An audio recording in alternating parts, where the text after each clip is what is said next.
What if the real secret to manifesting your desires was not in visualizations, affirmations, or lucky coincidences, but in something far older, a wisdom spoken 5,000 years ago on a battlefield? Today we uncover Krishna's true secret, a truth that doesn't just help you get what you want, but transforms who you become in the process. You've probably tried to manifest something, maybe a dream job, a relationship, or peace of mind. You visualize, you affirm, you believe, and sometimes it works, but often it doesn't. Why? Because as Krishna reveals in the Bhagavad Gita, the universe doesn't respond to your words. It responds to your state of being. Like Arjuna on the battlefield, we often stand paralyzed between desire and doubt, wanting victory, fearing failure, and unknowingly blocking our own flow.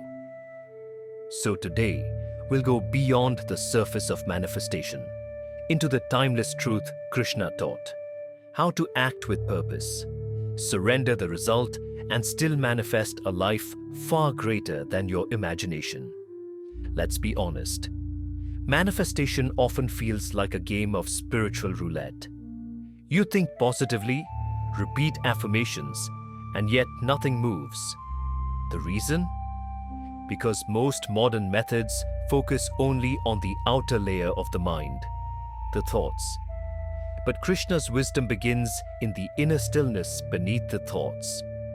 In chapter 2, verse 47, Krishna tells Arjuna, "You have the right to your actions, but never to the fruits of your actions."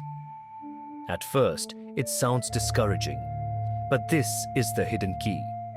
When we attach our happiness to the result, we create tension, fear, and subconscious resistance.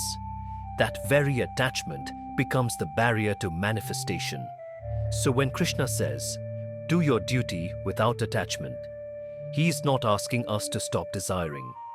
He's asking us to stop clinging to our desires, because clinging creates chaos, but surrender creates flow. Imagine Arjuna standing on the field of Kurukshetra, trembling. He doesn't want to fight.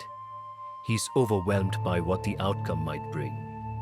And Krishna says, "Perform action, Arjuna, established in yoga, abandoning attachment, and remaining even-minded in success and failure." This is detachment in action. It's not laziness, it's clarity in motion. When you work from this space, your energy is pure. You're not forcing the universe, you're flowing with it. Modern psychology confirms this.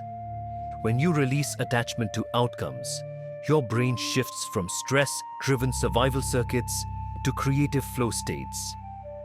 Neuroscientists call it the default mode network deactivation.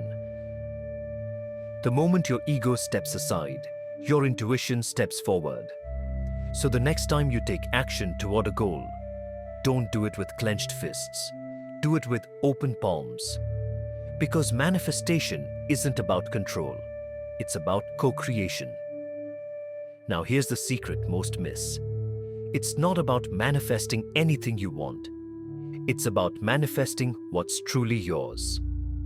In the Gita, Krishna speaks of Dharma, one's natural path, the truth of your being. When your desires align with your Dharma, they manifest effortlessly. But when they come from ego, they exhaust you. Dharma isn't about career or duty. It's the resonance of your soul. It's that inner pull toward what feels deeply right. Krishna tells Arjuna, it is better to fail in your own Dharma than to succeed in another's. So the question isn't, how can I get what I want, but what do I truly align with? Because when you align with Dharma, you stop chasing, you start attracting, naturally. Ask yourself, what's one desire you've been chasing that feels forced? And what's one calling that quietly feels right? That quiet one, that's your path. Krishna's ultimate secret is not about attracting from the outside, but awakening the power inside. He says in chapter 6, the self is both the friend and the enemy of the self.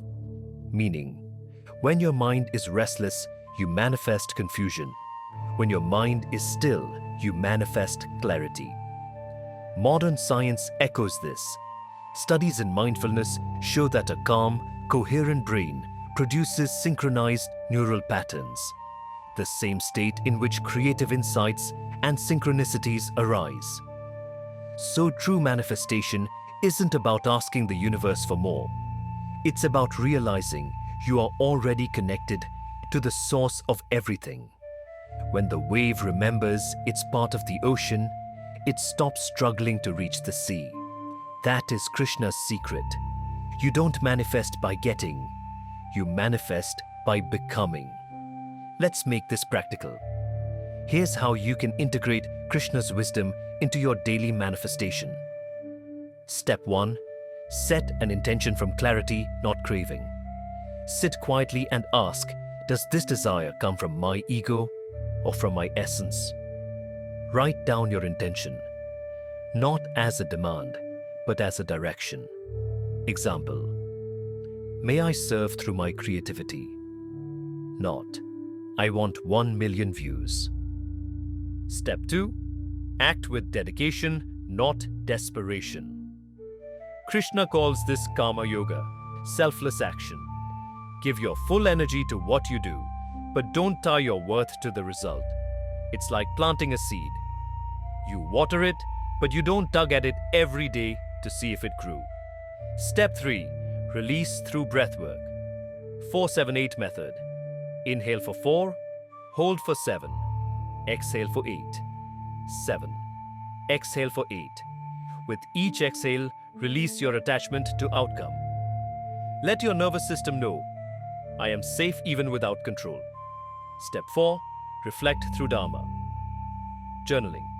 Ask daily, what did I act on today that felt true? What felt forced? This builds the inner compass Krishna calls Buddhi Yoga, the wisdom mind. Step 5. Practice gratitude before gain. End your day by thanking the universe for lessons, not just results. This rewires your brain for abundance, not lack. Modern neuroscience beautifully mirrors Krishna's wisdom. When you detach from results, your prefrontal cortex, the seat of awareness and decision-making, becomes more active. Stress hormones drop. The mind shifts from fear to flow. Psychologists call this the paradox of intention. When you stop grasping, your mind relaxes, and suddenly, what you desired begins to unfold naturally. It's not magic, it's alignment. So in essence, Krishna's teaching isn't mystical at all. It's psychological mastery wrapped in spiritual language. Manifestation isn't about controlling the universe. It's about remembering. You already are the universe expressing itself through you. When your actions arise from Dharma and your heart is free from clinging, life doesn't need to be manifested. It unfolds effortlessly. So now, pause for a moment. What's one desire you can release today? And one truth you can live more fully? Type Shanti in the comments if this spoke to your soul. And if you'd like to walk deeper into Krishna's psychology of peace, save this video for your next moment of doubt. Because when you surrender control, you invite grace.